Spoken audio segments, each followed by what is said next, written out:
Boa noite a todos. Hoje eu estou aqui de volta e na função que a Alice ocupava, porque eu estou de estagiário hoje. Vou fazer essa função na Inovare. Nós vamos começar uma hora e meia antes na Inovare, na mesma terça-feira. E a gente ficou muito feliz, eu, a Alice, o Renato, porque eles aproveitaram a nossa experiência, nós passamos a experiência para eles, vão usar inclusive a mesma plataforma. Então, estamos aqui, todos e todas são bem-vindas, e passo a palavra ao Renato. Boa noite a todos, boa noite, Hamilton, Alice, a todos. Então, hoje nós vamos dar continuidade à leitura do livro do Bert, O Amor do Espírito. E nós paramos na página 93, A Paz aos Mortos. E hoje quem vai começar a fazer a leitura para nós é a Nádia. Podemos começar, Nádia, por favor.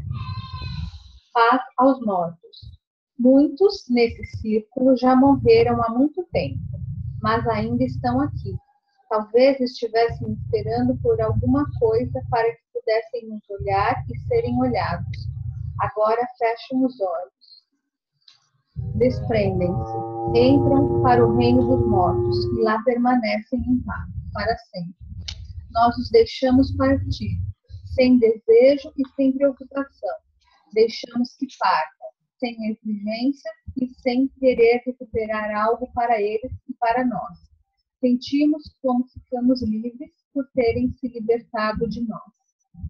A liberdade. Os vivos ficam, ainda seguram-se pelas mãos por algum tempo e se olham com amor. Depois soltam as mãos.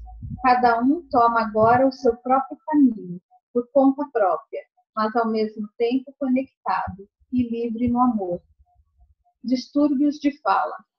O destino e o sofrimento das pessoas com distúrbios de fala encontram pouquíssima atenção até agora nas constelações familiares.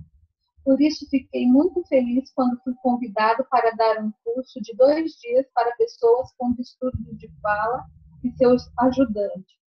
Havia muito que me dedicava à pergunta: quais são os emaranhamentos que se ocultam por trás desse sofrimento e quais as soluções que eventualmente existem para os atingidos? As minhas expectativas em relação a este curso foram ultrapassadas em muito, pois revelou-se que praticamente quase todos os distúrbios de fala estão condicionados a um fundo sistêmico ou pelo menos parcialmente condicionados. Gagueira e esquizofrenia. Em cada caso, se mostrou que por trás de muitos distúrbios de fala está um conflito não solucionado na família. Por exemplo, de alguém que não podia estar presente ou não teve a palavra, porque foi mantido em segredo ou dado. Ou porque numa família 2 pessoas estavam uma perante a outra de forma irreconciliável. Por exemplo, um agressor e sua vítima.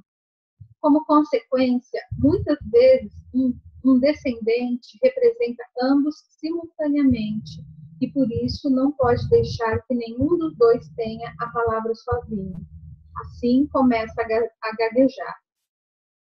Através disso, veio à luz que a gagueira frequentemente tem um quadro de fundo sistêmico similar ao da esquizofrenia, enquanto que, em relação à esquizofrenia, o conflito não solucionado se torna visível na confusão mental, no gago se mostra na fala. Por isso, a solução para o gago é frequentemente a mesma de um esquizofrênico. Aqueles que não estão reconciliados na família são colocados um diante do outro até que ambos se reconheçam e se reconciliem. Quando vem à luz onde está o conflito real, as pessoas com distúrbios de fala ou os esquizofrênicos podem deixá-lo no lugar onde pertence. Desta forma, ficam livres. Gagueira por temor perante uma pessoa internalizada. Contudo, a gagueira ainda pode ter outros panos de fundo. Frequentemente, pode-se observar que um gago, antes de começar a gaguejar, olha primeiro para o lado Isso significa que olha para uma imagem interna. Falando mais explicitamente, olha para uma pessoa internalizada, da qual se tem medo e perante a qual começa a gaguejar. Quando, numa constelação, o gago pode encontrar essa pessoa de forma aberta, prestando-lhe homenagem até que ela também o acolha e lhe mostre o seu amor, o gago pode olhá-la nos olhos e dizer claramente o que sente e o que deseja. Gaguejar porque um segredo de família não pode vir à luz. Algumas vezes, esconde-se um segredo por trás da gagueira e outro distúrbio de fala. Um segredo que quer vir à luz e que, ao mesmo tempo, provoca medo na família, como, por exemplo, uma criança que é mantida em segredo.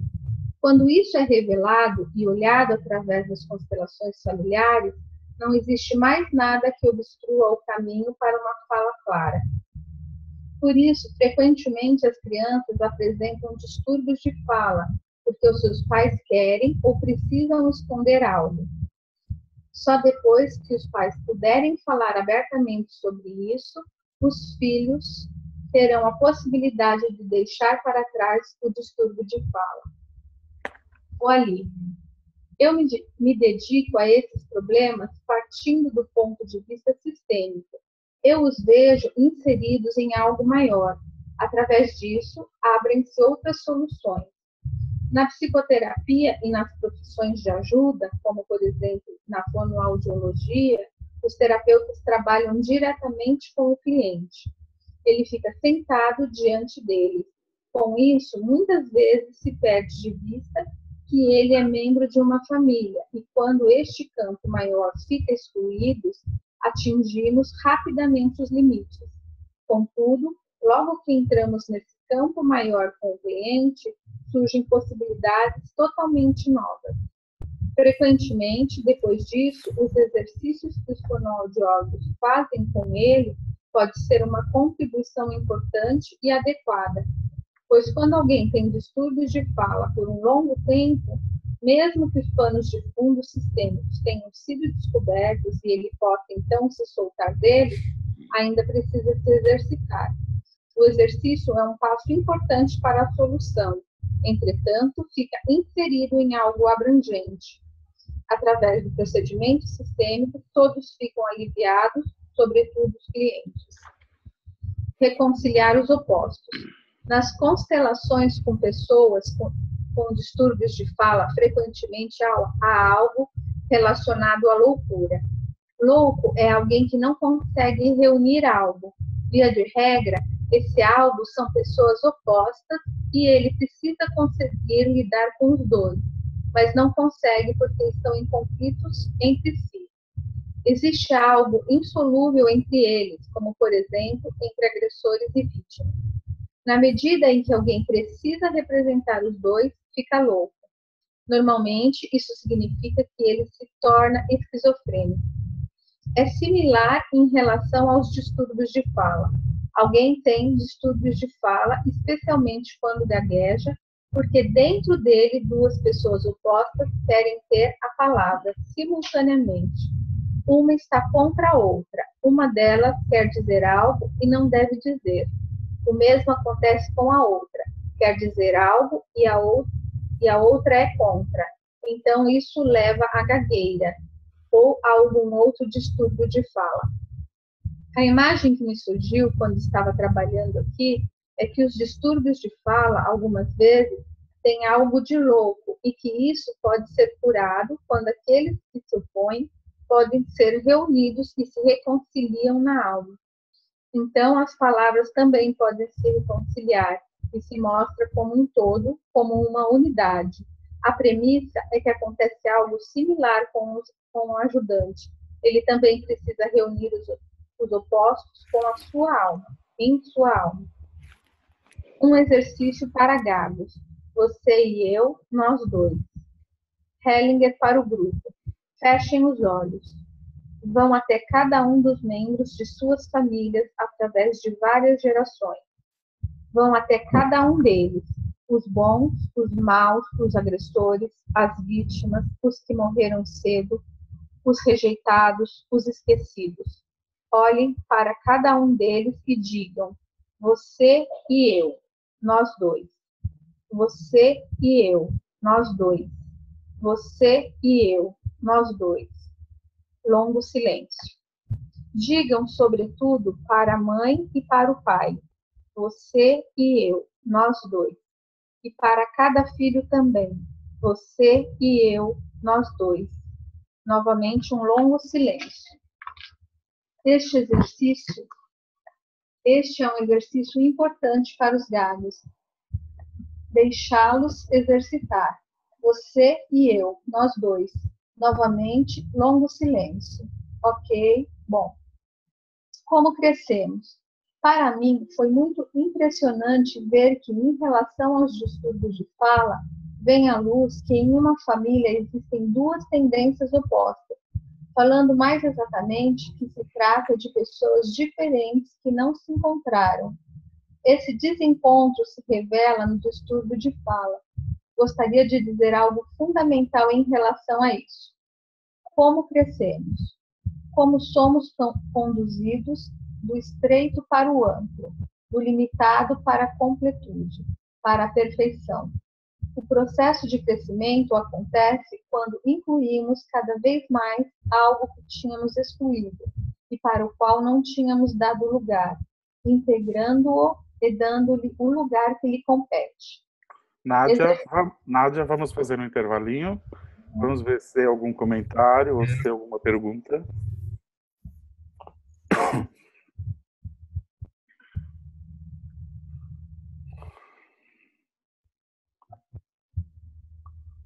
Acho que não, né? Não estou vendo ninguém levantar a mão. Renato. Marilis, sim. Eu participei de uma constelação, o rapaz era gago. E o que apareceu foi um segredo do avô dele, que era um alemão, e ele veio fugido da Alemanha no período da guerra. Aham. Foi muito interessante essa constelação. Então, isso que você fala vem de encontro ao que o Bert diz, que muitas vezes tem a ver com segredos dentro da família. Exatamente. E eu fui Obrigado. Obrigado de compartilhar, Marilis. Eu achei interessante observar aqui que ele diz, né, que ele foi convidado para um trabalho, né, com pessoas com distúrbios de fala e aproveitou esse momento para perceber as dinâmicas, né, mais frequentes, né? Sim, muitas dinâmicas. Ele chegou através de grupos desse tipo, o Bert. Ele era convidado para determinados grupos específicos com sintomas semelhantes. E aí, num grupo maior, com pessoas que tinham os mesmos tipos de questões, é mais fácil se ver quando existe dinâmicas em comum, né? Então, muito das compreensões dele veio de grupos desse tipo. É uma forma bem interessante, onde a gente pode olhar através de muitas pessoas com os mesmos sintomas ou doenças, se existem dinâmicas que se manifestam com frequência ou dinâmicas em comuns. Então, muitas das compreensões do Bert vieram exatamente de situações desse tipo. Vamos continuar, Nádia? Acho que não tem mais nenhuma pergunta. Eu posso fazer um comentário? Quem está falando? Elisa. Pode, Elisa. Então, eu sou fonoaudióloga e eu trabalhei pelo menos 20 anos com os distúrbios da voz.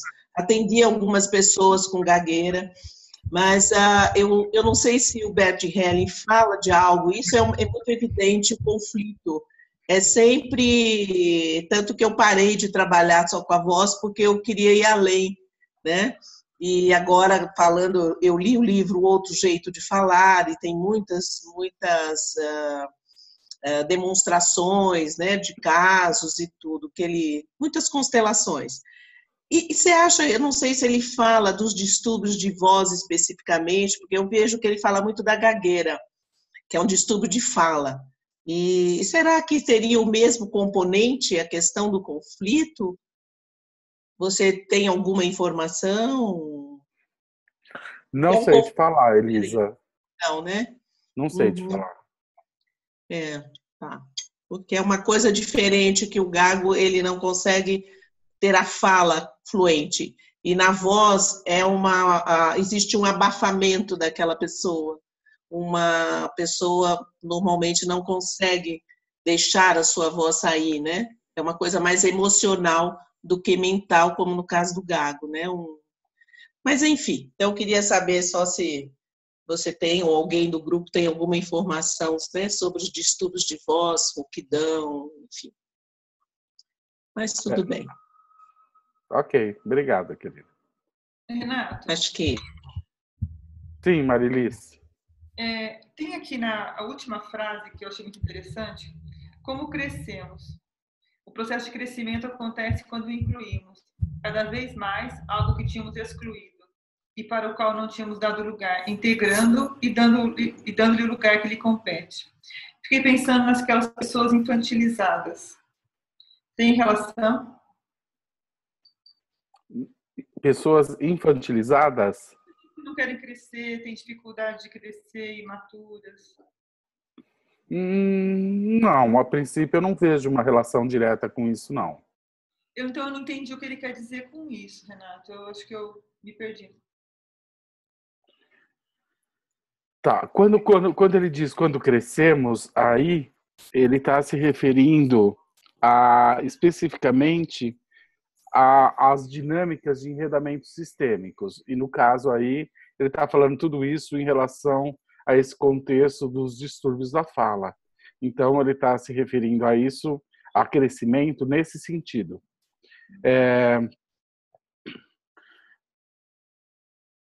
Quando uma pessoa ela é muito infantilizada, muitas vezes existe, não muito infantilizada. Quando isso acontece, muitas vezes o que acontece é que existe uma parada, uma interrupção do desenvolvimento emocional daquela pessoa em função de algo que aconteceu, geralmente, com muita frequência, em questões emocionais, sabe? Tipo um trauma. Então, por exemplo, acontece um trauma e a pessoa estava no seu processo de crescimento ou de amadurecimento, seja na infância ou na adolescência, e um trauma muitas vezes pode deixar a pessoa paralisada nessa fase. E com isso ela não alcança outras fases de amadurecimento que seriam naturais. Então, o que eu observo nesses estados de infantilização é que muitas vezes teve uma situação traumática. Isso é uma das dinâmicas mais frequentes. Mas também eu observo que, às vezes, isso acontece, a pessoa se nega a crescer por outros motivos, né? Esse não é o único motivo. Mas não necessariamente isso está ligado a questões de fala ou questões... pode estar ligado também a questões de enredamento, certo? Dela estar reproduzindo isso, mas muitas vezes isso está ligado a uma dificuldade que a pessoa tem, ou até mesmo os pais, de frustrar os filhos, mantendo eles de certa forma, infantilizados. Então, cada caso tem que ser visto como um caso único. E entender isso, muitas vezes, se torna útil que a gente amplie o nosso olhar para o olhar sistêmico. E isso, com frequência, nos revela aonde está a situação. Mas muitas situações de traumas realmente impedem ou cria uma paralisação da pessoa naquele estágio de desenvolvimento emocional dela. O que seria questão emocional. A sistêmica é uma outra coisa. Sim, então são questões que podem vir do âmbito sistêmico, mas também podem vir de âmbitos emocionais, por traumas. Certo. Obrigada, Renata. Imagina. Mais alguma pergunta? Tá bom, então vamos continuar, Nádia, mais um pouco, depois passamos para a Patrícia. Exercício. Reconciliação na alma. Isso começa de forma bem simples. Fechem os olhos. Vou fazer um pequeno exercício em conjunto. Imaginemos nossos pais, a mãe e o pai. Dos dois, qual está mais próximo? Qual está mais distante? Qual dos dois está mais acolhido? Qual menos? Então, coloquemos totalmente nas nossas almas e nos nossos corpos aquele que está menos acolhido. Sentimos aquilo que se transforma. Permanecemos assim até que a mãe e o pai estejam acolhidos, amados e reconhecidos por nós, da mesma forma, equivalentes, sem diferenciação. Vamos dar um passo adiante. Olhemos para a família da mãe e para a do pai. Qual está mais próxima? Qual está mais distante? Agora trazemos para perto aquela que está distante, até que seja totalmente acolhida, amada, reconhecida por nós, sem qualquer valorização, para além do bom e do mal. Agora podemos sentir na própria alma e olhamos para o que talvez não queiramos perceber, o que talvez queiramos excluir, o que desprezamos. Olhamos para isso e o acolhemos na alma, com amor, com tudo o que pertence. Por exemplo, uma culpa pessoal, talvez dores, uma doença. Agora damos um lugar a todos. Então, talvez desçamos do alto, lá do céu, para a terra, e nos submetemos ao todo, como ele é, sem desejo de mudar e sem desejar que seja de uma forma diferente do que é. Dessa forma, nos reconciliamos com todos em nossa alma. Agora, olhamos para os clientes com os quais lidamos, principalmente aqueles com distúrbios de fala. Fazemos o mesmo em relação a eles. Acolhemos nas nossas almas o que ele rejeita, exclui e não quer admitir, e concordamos com isso. A reconciliação que é necessária a ele realiza-se primeiro em nós, na nossa alma. Então, sentimos quanta força temos quando o encontramos. Colocamos os pais e a família de cada um deles nas nossas almas, os agressores e as vítimas de cada família. Da mesma forma, sem avaliações e talvez também a sua culpa, o seu destino, como ele é. Fazemos uma reverência interna e concordamos com ele. Desta concordância com a sua situação, sua família e seu destino, vem a força para oferecer cuidadosamente aquilo que mais ajuda e o que mais apoia. Exemplo: gagueira e esquizofrenia. A cliente, uma mulher na terceira idade, quer dizer algo e gagueja ao falar. Hellinger para o grupo. Ela gagueja porque quer alcançar algo de qualquer forma. Para a cliente, sente-se confortavelmente ao meu lado. Ela ri. Para o grupo. Meu Deus, como ela está nervosa. Os dois sorriem um para o outro. Hellinger, qual a sua idade? A cliente gagueja tanto que é praticamente impossível entendê-la. 60. Hellinger, quantos 60? Cliente gagueja muito. Apenas um zero atrás. Hellinger, não entendi. Olhe cordialmente para mim. Então, qual é a sua idade? Cliente sem gaguejar. 60. Risadas e aplausos no grupo. Hellinger, com cordialidade, tudo fica mais fácil. Entretanto, atrás disso se esconde um medo. Olhe para mim. Se você olhar, não precisa ter medo, sabe disso? Agora você está desviando o olhar novamente. Ela olha para ele. Hellinger, exato. Denominamos isso felicidade. Ela olha para ele, longa e cordialmente. Hellinger, fecha os olhos. Hellinger coloca o braço ao redor dela, então coloca uma mão na frente de seus olhos. Após um certo tempo, para o grupo. Ela não está acostumada com algo assim. Ele continua segurando-a dessa forma. Um pouco depois, ele pega o braço dela e o coloca à sua volta. Depois, escolhe uma representante para a mãe e conduz a cliente até posicioná-la diante dela. Após um certo tempo, ele a conduz alguns passos à frente, mais próxima à mãe. Hellinger, depois de um certo tempo, diga para sua mãe, por favor. Cliente, por favor. Hellinger, um pouco mais tarde. Mas eu ainda sou tão pequena. Cliente gagueja muito. Mas eu ainda sou tão pequena. Hellinger a conduz lentamente para mais perto da mãe. Hellinger para a representante da mãe. Permaneça totalmente sentada. Permaneça naquilo que é. Após um certo tempo, ele escolhe uma representante para a mãe da mãe e a coloca atrás da mãe. Hellinger, após um certo tempo, para a mãe. Diga para sua filha, mas eu ainda sou tão pequena. A mãe fala, mas eu ainda sou tão pequena. Hellinger vira para a sua própria mãe.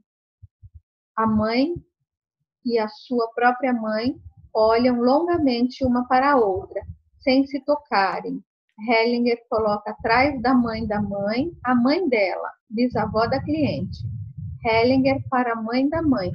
Diga para a sua filha, mas eu ainda sou tão pequena. Mãe da mãe, mas eu ainda sou tão pequena. Hellinger vira a mãe da mãe para a sua mãe, a avó dela.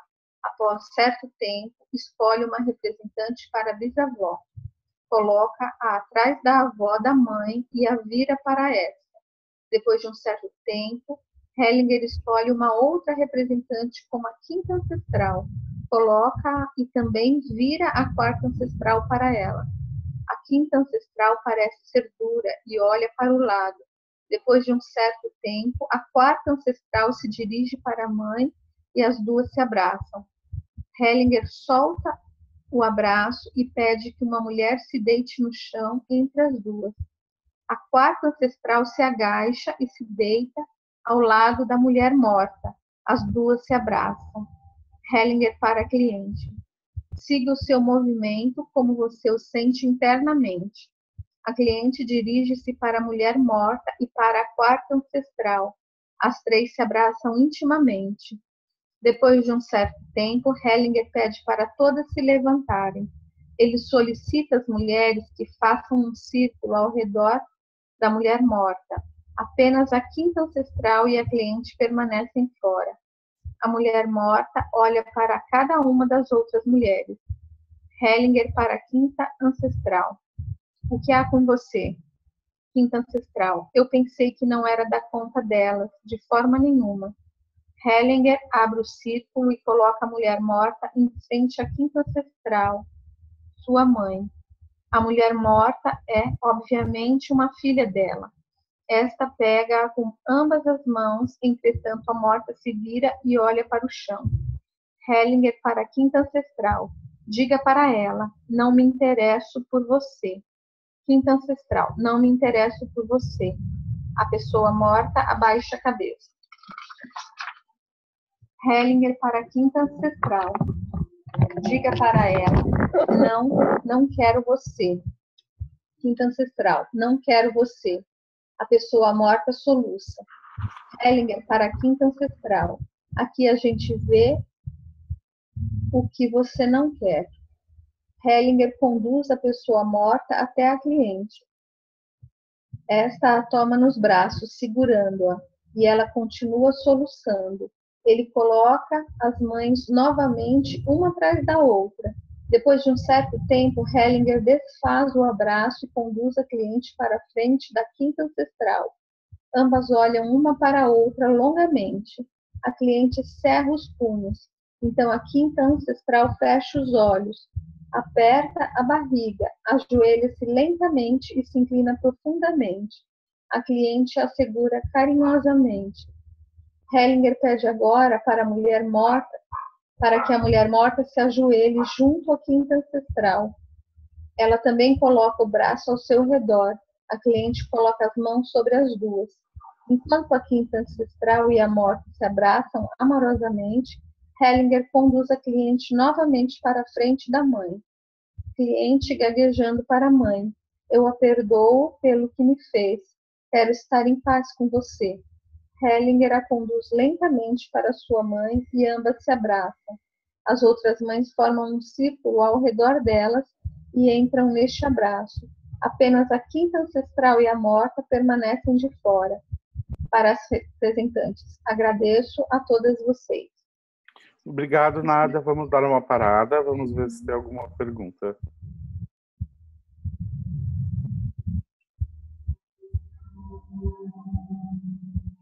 Patrícia, pode abrir seu microfone e falar. Renato, ele diz para a cliente dizer para a mãe que a perdoa pelo que me fez, quero estar em paz com você. Essas são palavras novas, eu nunca tinha ouvido isso.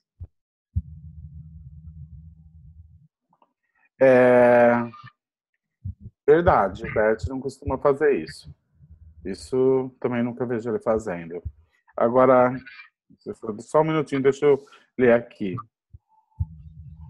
Pode ser tradução ou não sei. Não tô. O Bert conduz ela para frente à mãe, mas quem fala isso é a cliente. O Bert não está pedindo para ela falar isso. Acho que a cliente deve ter falado isso. Ah, tá. Por ela mesma. Isso. Porque o Bert não costuma falar isso. Eu perdoo. Não existe, não é uma linguagem do Bert. Então, o que eu entendo aqui é que a cliente espontaneamente falou isso. O Bert conduziu ela até a frente da mãe. E você vê, a cliente gaguejando para a mãe. Eu a perdoo pelo que me fez. Ela falou de livre e espontânea vontade. Parece isso. Mais alguma pergunta? Ou observações? Marco Aurélio, pode abrir seu microfone, Marco, e pode perguntar. Boa noite a todas e a todos. Boa noite, Renato. Boa noite, Marco. E a Milton aí, sumido, né? Tá aí.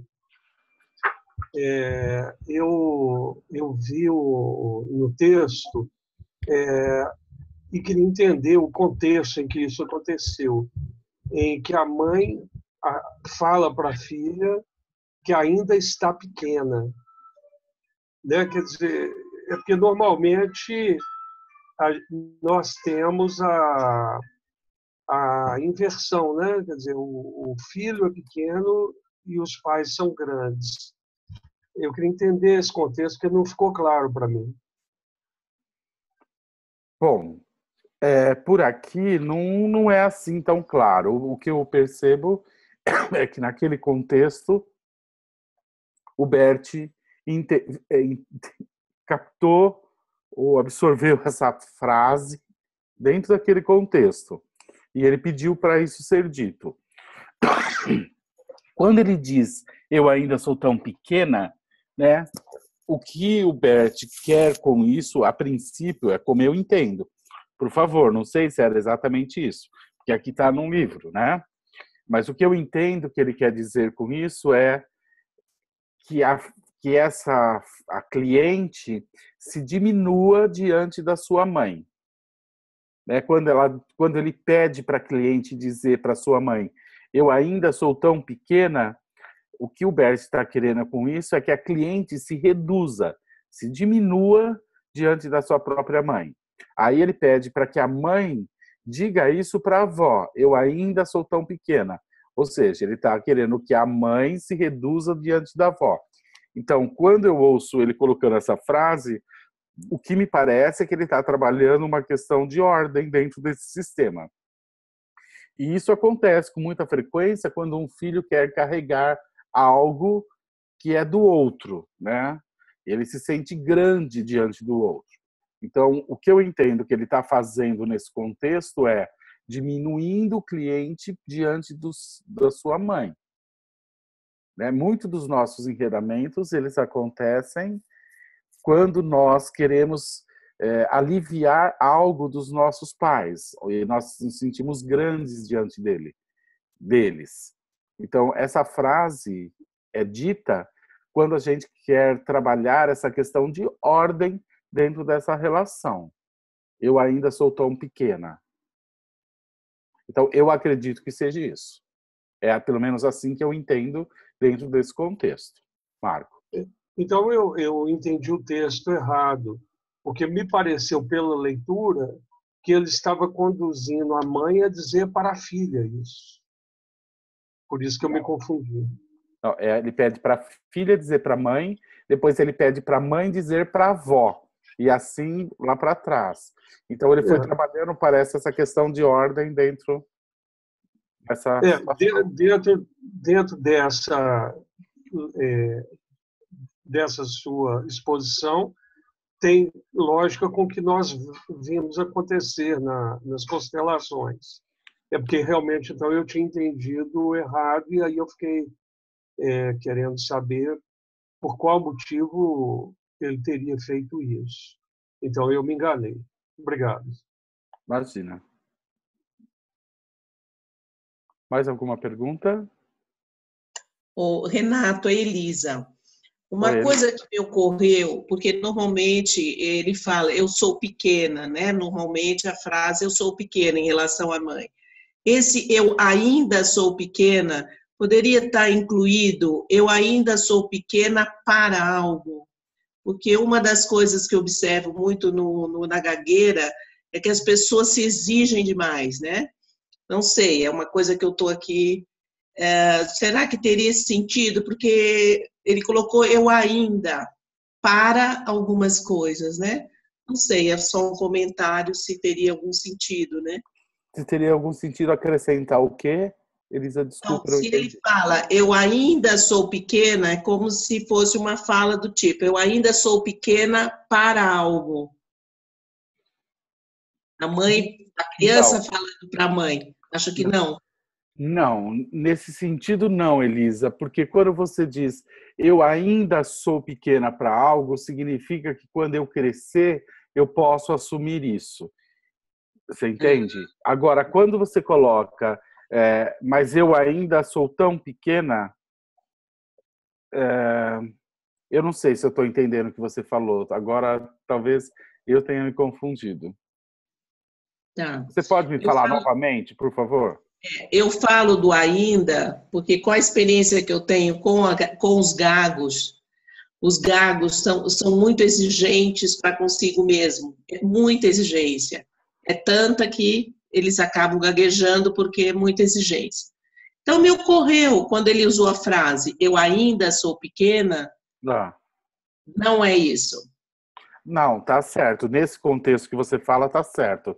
Mas eu ainda sou tão pequena significa, tipo, existe uma exigência além daquilo que ela pode carregar. Sim, nesse sentido tá certo, sim, Elisa. É isso Sim. mesmo.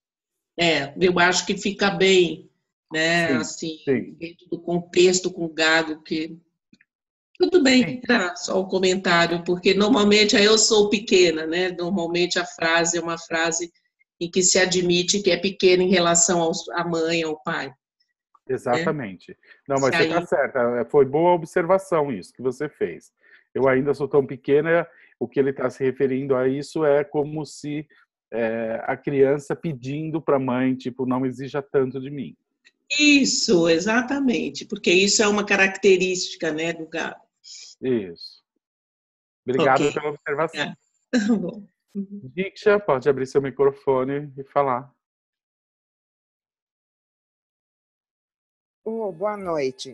Boa É que eu noite. tô vendo assim algumas coisas que a gente está conversando, logo em seguida vem as explicações dessa constelação, né?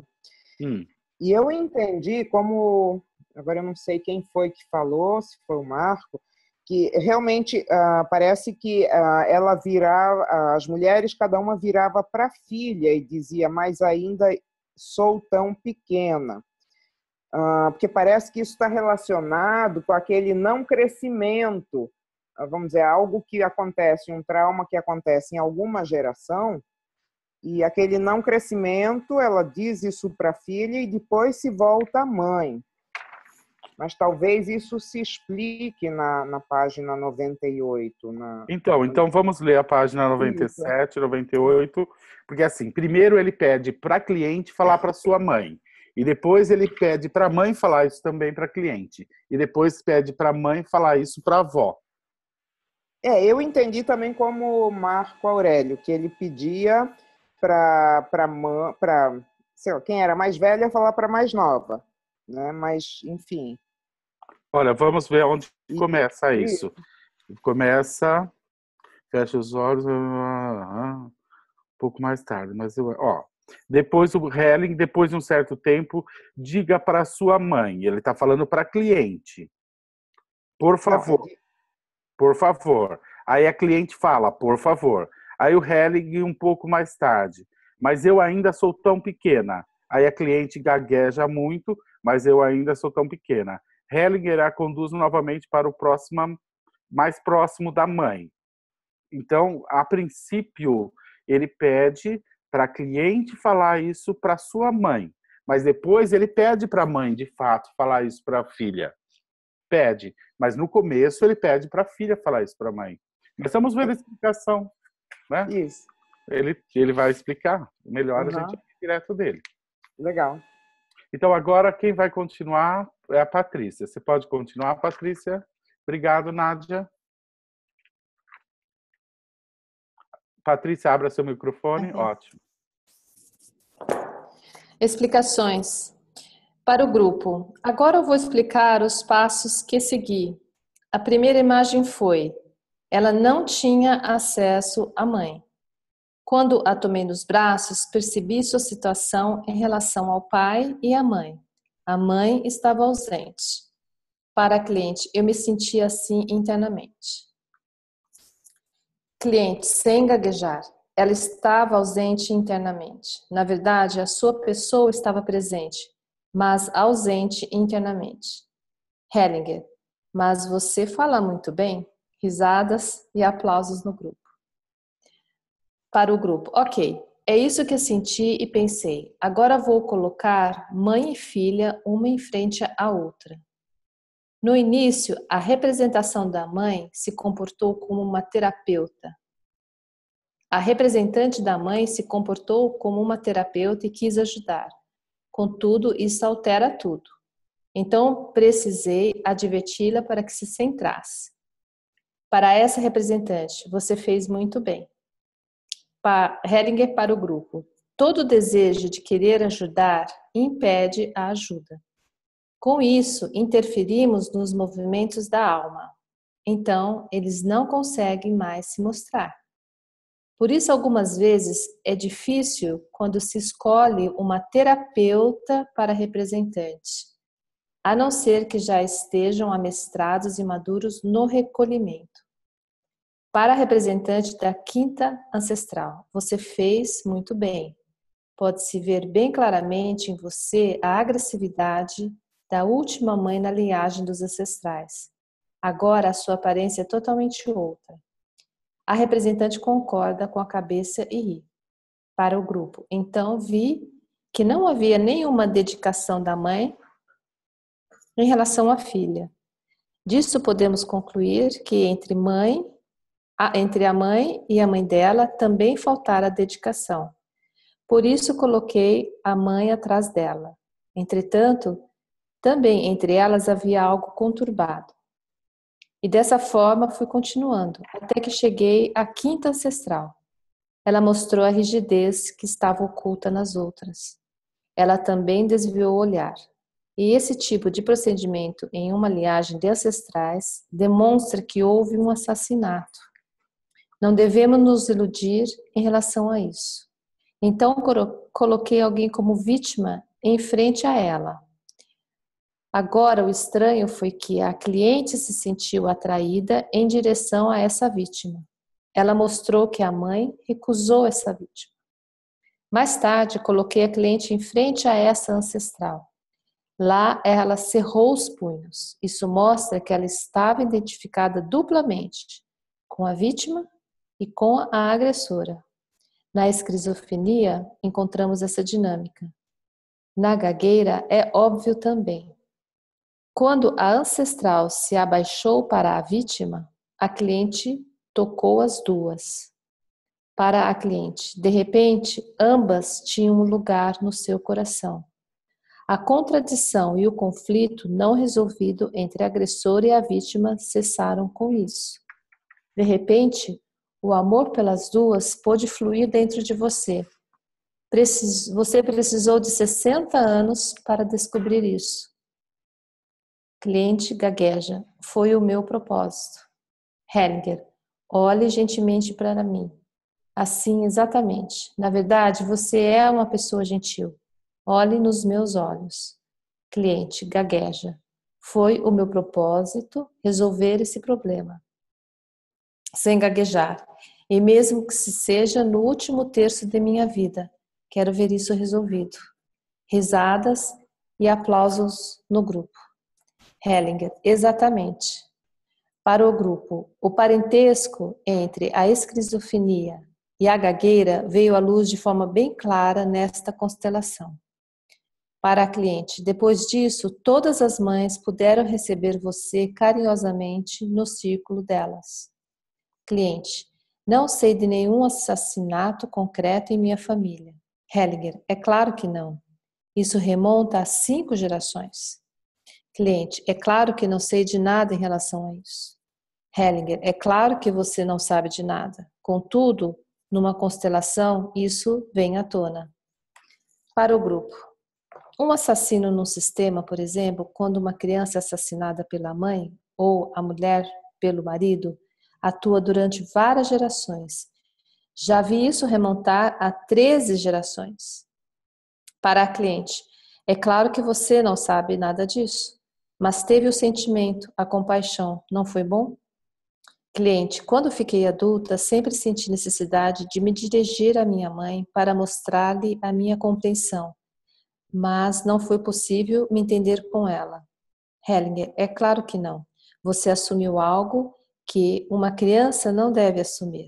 Aqui todas estavam emaranhadas, todas as ancestrais. Ambos riem. Hellinger, ok, agora eu deixo isso atuar em sua alma. Tome a ancestral e a vítima igualmente em sua alma, com amor. As duas da mesma forma. Cliente, espero que a gagueira também desapareça com o tempo. Este era o meu objetivo. Hellinger, com o tempo. Espere ainda um pouquinho. Você ainda está muito acostumada a gaguejar. Ainda está desabituada ao outro jeito de falar. Cliente sem gaguejar. Sim. Bem desabituada. Sim. Risadas estrondosas e aplausos do grupo. A cliente ri junto. Hellinger, ok. Foi isso então. Ok, pode continuar, Patrícia. A fala. O que acontece quando dizemos algo? Qual o efeito que tem falar a palavra certa? Quando uma criança fala pela primeira vez mamãe, vocês percebem o que isso significa? Vocês percebem a diferença em relação ao que era antes? Qual é o efeito que essa palavra tem na mãe? Ela se transforma, algo nela fica diferente, porque a criança diz mamãe para ela. E também na criança algo se transforma quando consegue pronunciar essa palavra pela primeira vez. A relação entre mãe e a criança e da criança com a mãe se transforma. Essa palavra é criativa. Uma nova forma e tipo de relação se realiza nessa palavra. Também quando alguém diz para outra pessoa pela primeira vez, você, algo se transformou. As coisas. O que acontece com as coisas quando a denominamos de forma concreta? Frequentemente refletimos durante muito tempo sobre uma conexão e não conseguimos compreendê-la. Mas logo que a percebemos, ela se concentra e se condensa numa verdade que será expressa numa palavra. Somente aquilo que é compreendido pode ser expresso e tem um efeito especial, transforma algo. A pessoa que compreendeu pode usar isso. Uma palavra assim tem força. Ainda existe algo que devemos considerar. Uma coisa que não é denominada corretamente não atinge a sua plenitude. Peguemos uma palavra bem simples. Por exemplo, a palavra rosa. Quando a compreendemos e a expressamos, a rosa tem um efeito diferente. Ela não é a mesma que era antes. Portanto, a palavra algo incluído, na palavra algo incluído, concluída, uma situação inconcluída se eleva em direção a algo maior. Damos-lhes alma através da palavra que usamos. As grandes palavras. Nas constelações familiares, muito frequentemente, uma palavra ou uma frase tem que ser expressa. Algumas vezes apenas uma palavra ou uma frase. E essa palavra ou frase transforma. Somente quando o ajudante alcança a palavra que dá uma guinada na necessidade e, por assim dizer, coloca na boca do cliente de forma que ela possa dizer isso, algo se transforma. Essa palavra é criativa. No trabalho das constelações familiares e como elas vêm se desenvolvendo, a fala correta é o que leva adiante, na hora certa. Essas palavras são uma bênção.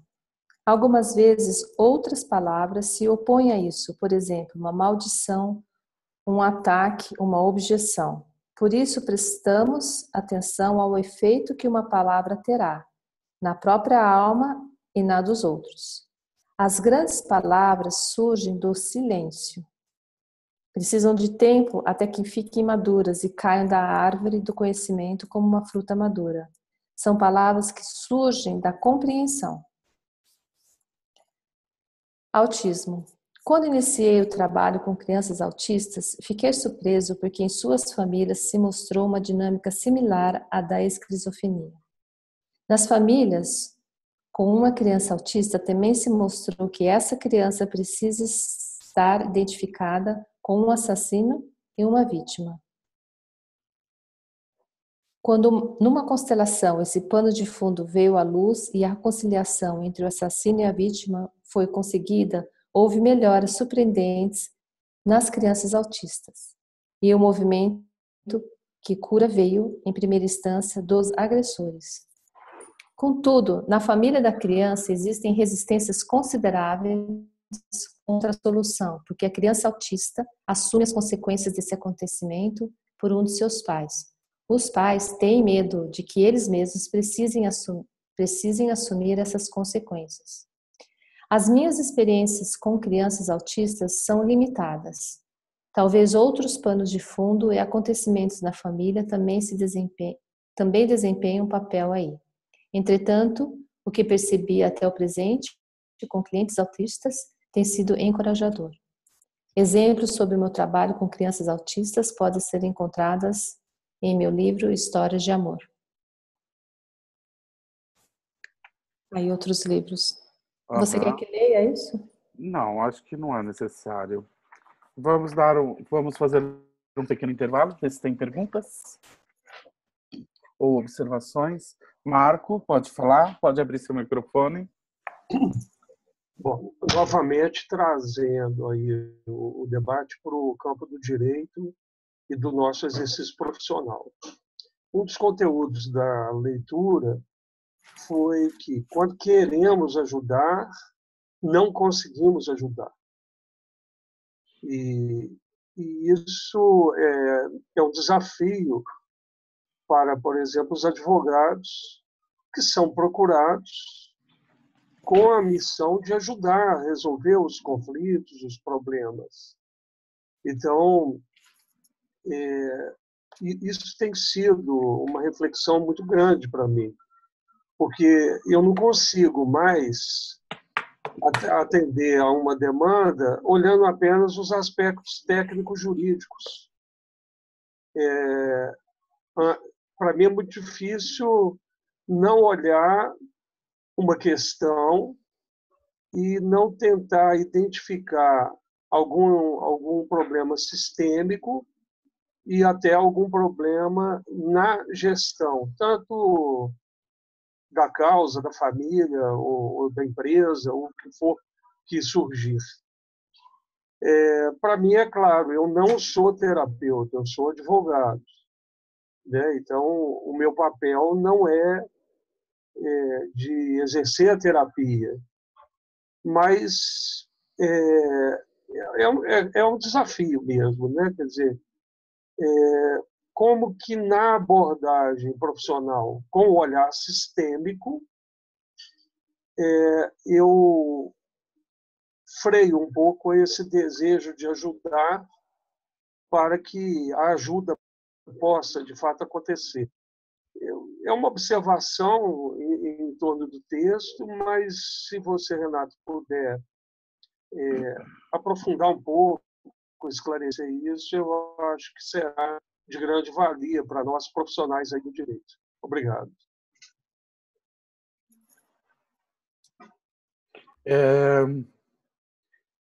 Este fim de semana, no grupo de Direito Sistêmico, na formação, lá na Inovare, estiveram várias situações onde os alunos puderam trazer casos que eles estavam vivenciando e com uma certa dificuldade ou não sabendo o que fazer nessas situações.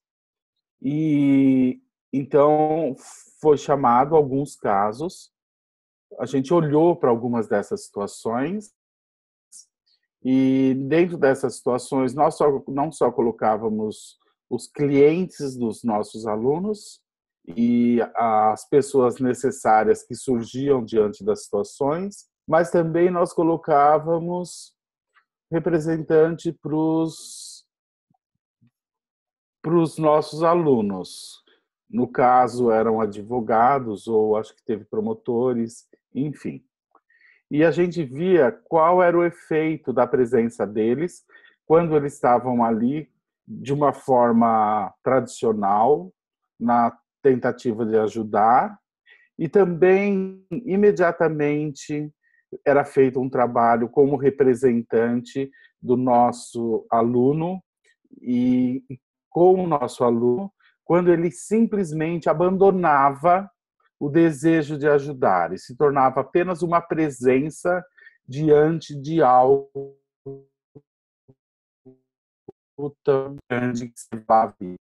Então, ou seja, eu pude criar situações onde existia um advogado e o seu cliente com o desejo de ajudar e depois, imediatamente, o advogado abandonando esse desejo de ajudar e tornando uma presença para algo mais. Então, ele pôde ver ali, através de se revelando imediatamente ali na frente dele, qual é o efeito disso, tanto para o seu cliente, como para as dinâmicas, como elas se desenvolvem e a mudança profunda que foi imediatamente. Então, quando o advogado ele queria ajudar na sua forma tradicional, muitas vezes os clientes eles mais se recolhiam e se afastavam ou se esquivavam. Quando ele abandonava o desejo de ajudar e olhava para aquela situação de uma forma de ajudar e desenvolver uma empatia sistêmica muito maior, era incrível o que acontecia na dinâmica. Muitos movimentos se iniciavam imediatamente quando o cliente, quando o advogado ou o ajudador abria mão desse desejo de ajudar. Então, por eu estou dando esses exemplos? Eu estou dando esses exemplos pelo seguinte, Marcos. Quando nós abrimos mão do desejo de ajudar e nos expomos como uma força que olha para algo maior, imediatamente, isso é sentido dentro do campo. E inicia-se imediatamente um movimento do qual nós não temos controle, mas, com muita frequência, nós nos unimos nesse momento onde nós não temos intenção de ajudar e acolhemos todas as pessoas que estão envolvidas nesse processo, o pai, a mãe, as vítimas, os perpetradores. Quando eu faço isso, com muita frequência, a solução, ela antes se revela para essa pessoa. E quando nós antecipamos essa solução, tem muito mais chance de você ajudar de forma mais eficiente seu cliente, porque uma vez essa solução sendo já vista por mim, isso mais facilmente vai poder ser vista e especialmente vivenciada por ele. Então, essa atitude, a mudança da atitude, coloca em movimento algo que, quando nós apenas olhamos de uma forma muito racional, lógica ou jurídica para a situação, esse algo maior não se revela, ele não se mostra. Então, a ajuda aí, no caso, ela funciona como uma plateia e com mais possibilidade de ajudar de forma mais eficiente e profunda, apenas por uma atitude de como olhar. Porque aí você não desenvolve uma empatia pessoal, você desenvolve uma empatia com todo o sistema. Você imediatamente já acolhe não só os pais, mas as vítimas, os perpetradores dentro daquela situação. Você se dedica a todos com amor, você acolhe a todos. E é através disso que você pode ter uma compreensão muito mais profunda e muito mais ampla do que aquela que o seu cliente vai te trazer como um problema. Então, isso tem um efeito profundo. Isso foi possível ser vivenciado esse fim de semana com alguns exercícios que foram propostos lá dentro do grupo. Não sei se eu respondi a sua questão, Marco. O Renato respondeu sim, e só complementar, né? Porque eu comecei um curso, né? Até com Tasso Firassi e com o Hércules Randazzo, que foi seu aluno daqui de Belo Horizonte, do Instituto Imensa Vida. E quando a gente começa a fazer um curso de formação, aí o zelo é maior. Então, eu fico muito atento para não misturar os papéis, o papel de advogado com o papel de aprendiz desse processo de conhecimento novo aí da análise sistêmica. Mas, ao mesmo tempo, eu também deixo fluir o meu atendimento.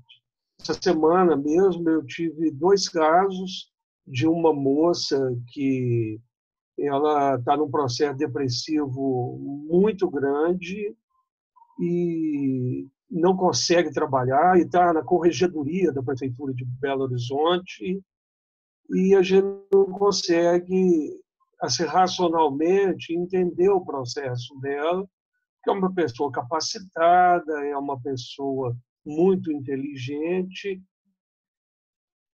mas não vinha conseguindo esse desenvolvimento profissional, e com risco de perder o emprego, e sem licença médica. E aí, com o olhar sistêmico, né, eu comecei a conversar assim, sem a pretensão de ajudar. Eu realmente tenho procurado estar atento a essa dinâmica, né? E aí, no meio da conversa, ela de repente fala que o tio-avô dela era assassino profissional, e que a irmã dela foi assassinada e que 2 primos suicidaram. Aí ela relatou esses fatos, aí eu introduzi essa reflexão sobre os emaranhamentos possíveis e disse a ela: olha, talvez seja bom você olhar para isso. E aí pude trabalhar esse conceito, né, de vítima e perpetrador, dar um lugar para todos, toda essa discussão, né, que nós fazemos. E isso fluiu, não foi alguma coisa assim que eu queria fazer, mas no meu sentimento, aquele impulso que a gente sente. Isso é em técnica, né? Eu não fiz constelação usando representantes ou bonecos ou o que for, é a mesma fala. Bom, mas eu senti realmente esse movimento. Tá, desculpa, a gente vai ter que estar terminando, Marco, mas só para finalizar isso que você coloca. Existe uma diferença entre você ser um terapeuta e ter essa função de estar ajudando a pessoa dentro desse texto terapêutico. Existe uma diferença onde você ser da área do judiciário e apenas ter um olhar sistêmico na hora de você conduzir o seu caso. Uma coisa é você tratar da pessoa e outra coisa é você conduzir isso juridicamente através de um outro olhar. São posições absolutamente diferentes. Nós não estamos pondo em cima das pessoas do judiciário essa responsabilidade de tratar das pessoas. Mas esse olhar diferenciado pode trazer muito mais clareza e eficiência na hora que as pessoas que vão ter que lidar com os seus clientes dentro do judiciário, como advogado, como promotor, na hora de conduzir esses casos. Isso pode fazer diferença total.